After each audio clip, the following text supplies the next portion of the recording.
Let me ask you something. Have you ever seen a group of self-important HOA board members try to play God? No? Well, let me introduce you to the day my Uncle Richard's bridge became ground zero for the most ridiculous power trip in suburban history. It started with the sound of chainsaws at 7 a.m. Not exactly the wake-up call you'd expect in a quiet neighborhood.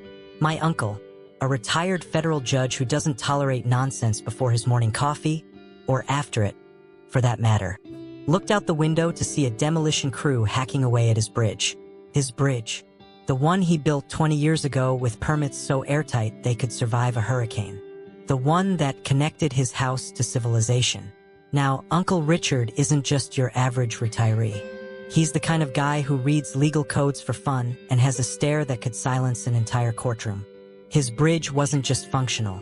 It was his pride and joy, a testament to his love of order, precision, and, frankly, showing off. It wasn't just a structure. It was practically an extension of his personality. So you can imagine his fury when he saw strangers tearing it apart without so much as a knock on the door or a courtesy call. Leading this suburban coup was Karen, the HOA president who seemed to think her clipboard gave her divine authority over every blade of grass and every piece of wood in the neighborhood. Karen, with her perfectly pressed pantsuit and her air of smug superiority, declared that Richard's bridge was non-compliant with community standards. Apparently, it didn't fit their vision of uniformity, whatever that means in a neighborhood where half the houses still have inflatable Santas on their lawns in March. But here's the thing. Karen didn't know who she was dealing with. She didn't know that Uncle Richard wasn't just some grumpy retiree sipping coffee in his pajamas. She didn't know that this man had spent decades dismantling arguments far stronger than anything she could scribble on her clipboard. And she definitely didn't know that this wasn't just any bridge. It was federally protected. You see, 20 years ago when Uncle Richard built that bridge, he did everything by the book. He got permits from the county, approvals from local inspectors, and even registered the structure under federal infrastructure laws because it crossed a creek deemed environmentally significant. This wasn't some rickety DIY project slapped together with duct tape and hope. This was a legally sanctioned masterpiece. But Karen and her HOA cronies didn't bother checking any of that before sending in their demolition crew like suburban stormtroopers. So there's Uncle Richard, standing on his lawn in his robe and slippers, watching his bridge crumble into splinters, while Karen lectures him about community harmony. Harmony, as if stranding him on an island of indignation is somehow good for neighborhood morale.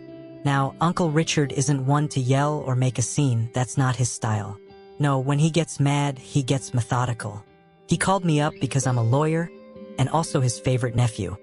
And together we started digging into every HOA regulation we could find. Let me tell you, reading those documents is like stepping into an alternate universe where mailbox heights and fence colors are matters of life and death. What we discovered was pure gold. Not only had Karen violated federal law by tearing down the bridge without notice, but she'd also ignored several key homeowner rights outlined in their own HOA charter.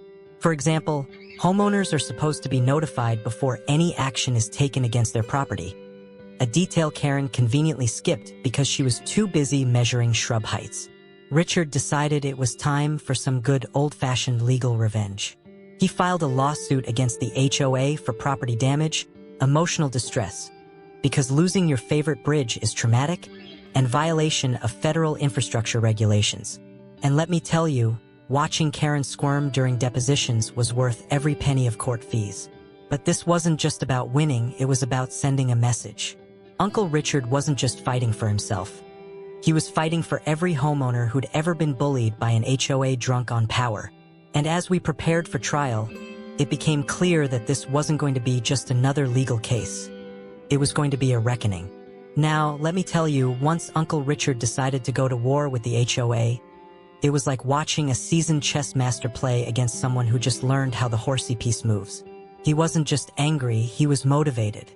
And when a retired federal judge gets motivated, you'd better believe things are about to get very uncomfortable for anyone standing in his way.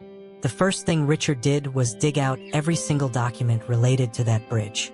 We're talking permits, blueprints, inspection reports. He even had the original letter from the county approving the construction, signed by some long-retired bureaucrat who probably never imagined his signature would one day be Exhibit A in a legal battle royale.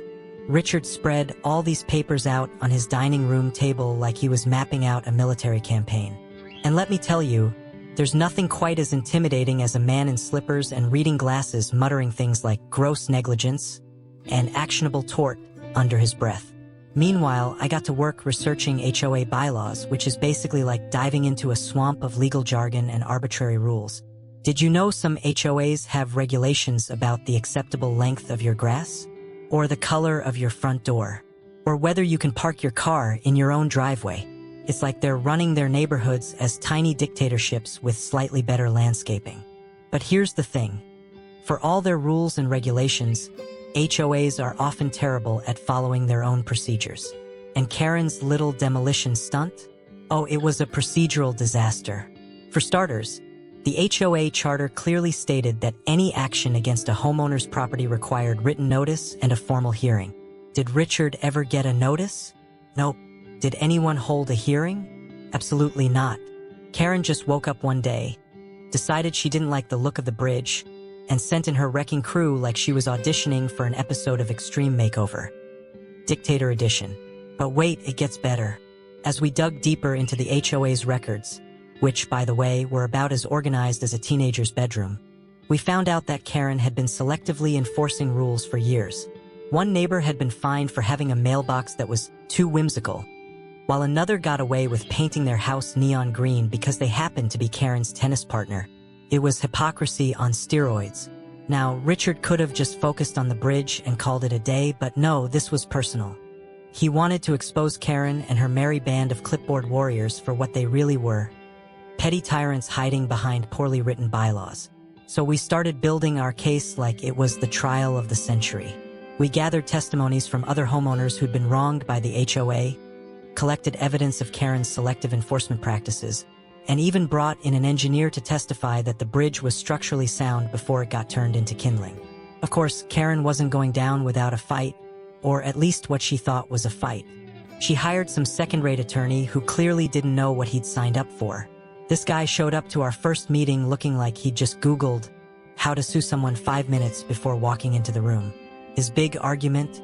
That the HOA had broad authority to make decisions in the best interest of the community. Broad authority, as if that somehow gave them the right to bulldoze private property without so much as a courtesy email. Richard didn't even flinch. He just leaned back in his chair and said, "Broad authority doesn't mean unlimited authority." It was such a mic drop moment that I half expected someone to start slow clapping. But here's where things really started getting fun. During depositions, we got Karen on record admitting that she hadn't actually read all of the HOA bylaws before ordering the bridge to be demolished. Let me repeat that. She hadn't even read her own rules. She just assumed she could do whatever she wanted because, well, she's Karen. And if there's one thing Karens love more than complaining to managers, it's assuming they're always right. By this point, word had spread around the neighborhood about what was going on, and people were not happy with Karen or her little HOA dictatorship. Homeowners started showing up at meetings demanding answers. One guy even brought a PowerPoint presentation titled, "Why This HOA Sucks," complete with pie charts and bullet points about all the ways Karen had overstepped her authority. It was glorious. Meanwhile, Richard kept his cool. Mostly because he knew we had them dead to rights. The HOA had violated its own procedures, ignored federal laws protecting infrastructure on private property, and caused thousands of dollars in damages by destroying something they had no legal right to touch. It wasn't just incompetence. It was arrogance wrapped in incompetence. And let me tell you, there's nothing more satisfying than watching arrogance get smacked down by cold, hard facts. By the time we got to the courtroom, Uncle Richard was in his element. You could practically hear the theme music playing in his head as he walked in, briefcase in hand, looking like he was about to preside over the trial himself. Karen, on the other hand, looked like she'd just realized this wasn't going to be the slam dunk she'd imagined. Her attorney, who I'm pretty sure was fresh out of law school and still learning which end of a pen to write with, was flipping through papers like he'd lost his car keys in them. It was already shaping up to be a good day. The judge, a no-nonsense woman with a look that said she had zero patience for suburban drama, called the court to order. Uncle Richard leaned over to me and whispered, "This is going to be fun. And oh, was it ever. We kicked things off by presenting all the evidence we'd gathered. The permits, the federal registration documents, and every single HOA bylaw Karen had violated. I mean, we had a stack of papers so thick it could have doubled as a booster seat. Richard took the stand first, and let me tell you, watching him testify was like watching Picasso paint or Michael Jordan dunk. He calmly explained how he'd followed every legal requirement when building the bridge, how it was structurally sound, and how it had been registered under federal infrastructure protections because it crossed an environmentally significant creek. Karen's lawyer tried to trip him up by asking why he hadn't consulted the HOA before building it. Richard just smiled and said, "Because 20 years ago, this HOA didn't exist." Boom. Mic drop. The lawyer looked like he wanted to crawl under the table. Then came Karen's turn on the stand, and let me tell you, it was a train wreck in slow motion. First, she tried to argue that the bridge was unsafe. When asked for evidence, she said something about it looking old. The judge raised an eyebrow and asked if she'd consulted an engineer or inspector before ordering its demolition. Karen stammered something about community standards and gut feelings. Gut feelings? In a court of law. I almost felt bad for her lawyer, almost. But then came the piece de resistance. We played a recording from one of the HOA meetings where Karen admitted she hadn't actually read all of the bylaws before making decisions. The courtroom went silent except for the sound of Karen's lawyer face palming so hard you could hear it echo. The real turning point came when we brought in our expert witness, an actual engineer who had inspected the bridge before it was destroyed. He testified that not only was the bridge perfectly safe, but it had been built to such high standards that it could probably survive an earthquake. He even called it a model example of private infrastructure. Karen looked like she wanted to disappear into her chair. By this point, it was clear which way things were going. But just when you thought it couldn't get any worse for Karen and her HOA cronies, Richard pulled out one final piece of evidence. A letter from FEMA, the Federal Emergency Management Agency, confirming that destroying the bridge had disrupted access to a federally recognized floodplain zone. Translation: the HOA hadn't just broken local laws. They'd also ticked off Uncle Sam. Karen's lawyer tried one last Hail Mary by claiming that the HOA's actions were in the best interest of the community. The judge wasn't having it. She leaned forward and said, "Destroying private property without due process is not in anyone's best interest." You could practically hear Karen deflate like a popped balloon. When it came time for closing arguments, Richard didn't even need to say much. The evidence spoke for itself. The HOA had overstepped its bounds in every possible way, violating their own procedures, ignoring federal laws, and causing thousands of dollars in damages. All because Karen didn't like how a bridge looked. The judge ruled decisively in our favor. Not only did she order the HOA to pay for rebuilding the bridge exactly as it had been before, but she also slapped them with additional fines for violating federal infrastructure protections. And as if that wasn't enough, she mandated that Karen step down as HOA president effective immediately. But wait, it gets better. The judge also ordered Karen to issue a formal apology to Richard in writing and at the next HOA meeting. Watching her choke out those words in front of a room full of angry homeowners? Priceless.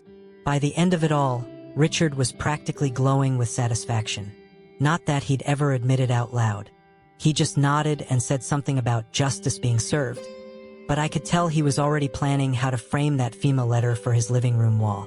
And as for Karen, well, let's just say her reign of terror was officially over. The new HOA president, a lovely retired teacher named Susan, made it her first order of business to review all their procedures and ensure nothing like this ever happened again. The bridge? Oh, it was rebuilt within months. Stronger than ever and with a shiny new plaque commemorating its legal victory. And Uncle Richard? He threw a massive barbecue to celebrate, complete with signs that read, "Bridge Bash," and t-shirts that said, "Don't mess with my bridge." So there you have it. One man's fight against HOA tyranny turned into a neighborhood-wide celebration of justice. And one very satisfying revenge story. Now, you'd think the story would end there, right? The judge ruled in our favor. Karen was dethroned. And Uncle Richard's bridge was set to rise from the ashes like a phoenix made of wood and federal compliance. But oh no, this saga wasn't over. Because when you mess with a retired federal judge, he doesn't just settle for winning. He settles for winning big. And let me tell you, Uncle Richard wasn't just going to rebuild his bridge. He was going to make it a monument to justice, revenge, and the sweet satisfaction of putting Karen and her clipboard in their place. The first order of business was rebuilding the bridge. Now, most people would have just hired a contractor and called it a day. But Richard, no. He decided this was going to be a community event. He wanted everyone in the neighborhood to witness the resurrection of his bridge. And, more importantly, the downfall of Karen's reign of HOA terror. So he organized what he called the Bridge Rebuilding Extravaganza. He sent out invitations to every homeowner in the neighborhood, complete with a schedule of events that included speeches, live music, and even a ribbon-cutting ceremony. But here's where it gets even better. Richard decided that the new bridge needed to be bigger and better than ever before. He hired an architect, yes, an actual architect, to design what he called a bridge worthy of its legacy. The new design included reinforced steel beams, decorative railings, and solar-powered lights that would illuminate it at night. It was less of a bridge and more of a statement piece. And because the HOA was footing the bill, thanks to the court ruling, Richard spared no expense. Construction began almost immediately, and let me tell you, it was like watching a symphony of petty revenge unfold in real time. Every day, Karen had to drive past that construction site on her way out of the neighborhood. And every day, she got to see her former neighbors waving cheerfully as they helped Richard carry materials or paint railings. It was like the entire community had rallied around him. Not just because they loved him, though they did, but because they were all secretly thrilled to see Karen get what she deserved. Now, while all this was happening, Karen was still required to issue her formal apology at the next HOA meeting. And let me tell you, that meeting was an event unto itself. The room was packed, standing room only, because everyone wanted to see Karen eat crow in front of an audience. She stood at the podium, clutching her written apology like it was a death sentence, and started reading in a monotone voice that made it clear she'd rather be anywhere else. "I apologize for my actions regarding Mr. Richard's bridge," she began, sounding about as sincere as a politician at a campaign rally. "I now understand that my decision to order its removal was not in accordance with HOA procedures or federal law."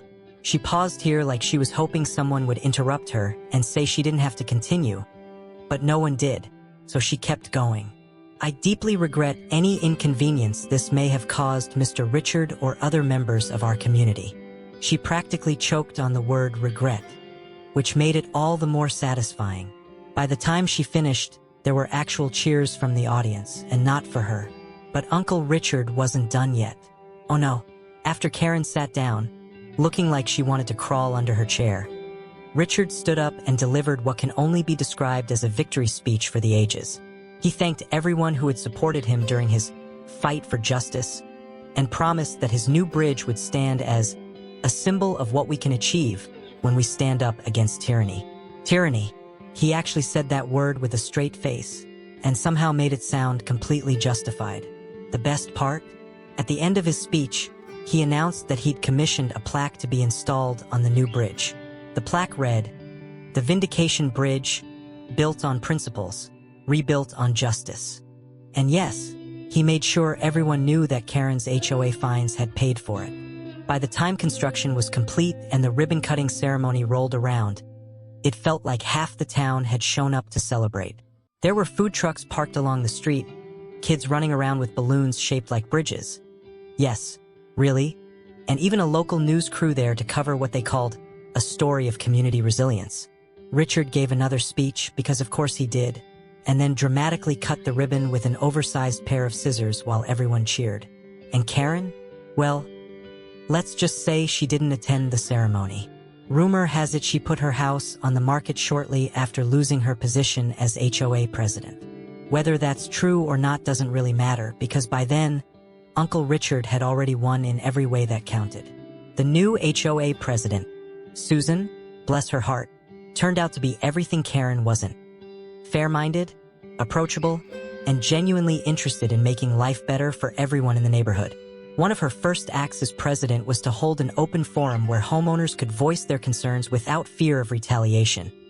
a concept so foreign under Karen's rule that people actually applauded when Susan announced it. As for Uncle Richard, well, he went back to enjoying his retirement, but not before throwing one last party on his newly rebuilt bridge.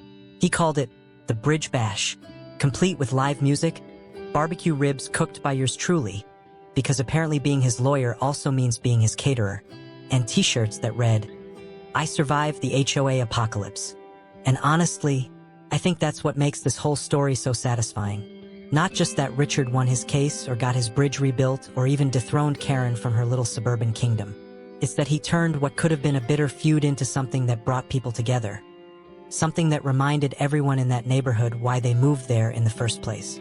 So yeah, if there's one thing I've learned from all this, it's never underestimate a retired federal judge with too much time on his hands and a bone to pick with an overzealous HOA. Now, you might think the story ends with Uncle Richard standing triumphantly on his newly rebuilt bridge, barbecue smoke wafting through the air, and Karen slinking off into suburban obscurity. But no, this tale has one final chapter, and let me tell you, it's a masterpiece of petty satisfaction. Because Uncle Richard didn't just win the battle, he won the war. And he made sure everyone in the neighborhood knew it. After the Bridge Bash, a party so legendary that people still talk about it like it was Woodstock, Richard decided to take things one step further. He wanted to ensure that no HOA anywhere would ever try to pull a stunt like this again. So what did he do? He wrote a guidebook. Yes, a guidebook. He called it Know Your Rights, a homeowner's guide to fighting HOA overreach. And let me tell you, this thing was a work of art. The guidebook was packed with everything you'd need to stand up to an overzealous HOA. Sample letters for filing complaints, step-by-step instructions for navigating HOA bylaws, and even a section titled, How to Spot a Karen in Power. It was equal parts legal resource and satirical takedown, complete with illustrations of Karen holding her infamous clipboard like it was Excalibur. Richard printed copies for every homeowner in the neighborhood and handed them out like they were party favors. People loved it. Susan, the new HOA president, even suggested adding it to the welcome packet for new residents, which Richard agreed to, but only after making sure his name was prominently displayed on the cover. But Richard wasn't done yet. Oh no. He decided that his bridge needed one final touch, a finishing flourish that would cement its place in neighborhood history. So he commissioned a local artist to create a statue to sit at the entrance of the bridge. The statue? A life-sized bronze rendering of Lady Justice holding scales in one hand and a chainsaw in the other. It was ridiculous, it was over the top, and it was absolutely perfect. The unveiling of the statue turned into yet another neighborhood event because, at this point, Richard had basically become the unofficial mayor of the block. People brought folding chairs and coolers like they were attending a concert. The local news crew showed up again because apparently retired judge turns HOA feud into public art is exactly the kind of story that gets clicks these days. When Richard pulled back the tarp to reveal Lady Justice in all her chainsaw-wielding glory, the crowd went wild. Someone started chanting, "Bridge, bridge, bridge," like it was a football game. Even Susan couldn't help but laugh as she posed for pictures next to the statue. Karen didn't attend, but rumor has it she drove by later that night just to see what all the fuss was about. Now here's where things get really funny. After all this went down, Richard started getting calls from people in other neighborhoods asking for advice on dealing with their HOAs. Apparently, word had spread about his victory and his guidebook, and people wanted tips on how to fight back against their own suburban overlords. One guy even asked if Richard would come speak at his community meeting as a guest expert. Richard politely declined because, as he put it, "I've already done my civic duty." But here's the thing. Richard's story didn't just inspire people in our neighborhood. It became something bigger than that. It became a rallying cry for anyone who's ever felt powerless against arbitrary rules and bureaucratic nonsense. It reminded people that sometimes you have to stand up for what's right, even if it's just a bridge. And honestly, that's what makes this whole saga so satisfying. It's not just about revenge or winning or sticking it to Karen, although let's be real, that part was pretty great. It's about showing that even in the most mundane corners of life, in HOA meetings and backyard disputes, justice matters. So yeah, Uncle Richard got his bridge back. But he also got something more. He got respect, he got community support, and he got one heck of a story to tell at every family gathering for the rest of his life. And now I want to hear from you. Have you ever had your own run-in with an HOA? Or maybe you've had your own Karen moment. Whether you were fighting back or accidentally wielding that clipboard yourself. Hey, no judgment here. Share your stories in the comments below. I'd love to hear them. And if you enjoyed this tale of suburban justice served cold with a side of barbecue ribs, don't forget to like this video, share it with your friends who hate HOAs as much as we do, and subscribe to my channel for more stories like this one. Because let's face it, life is full of battles big and small. And sometimes all it takes is one person standing up and saying, "Not today." Thanks for watching.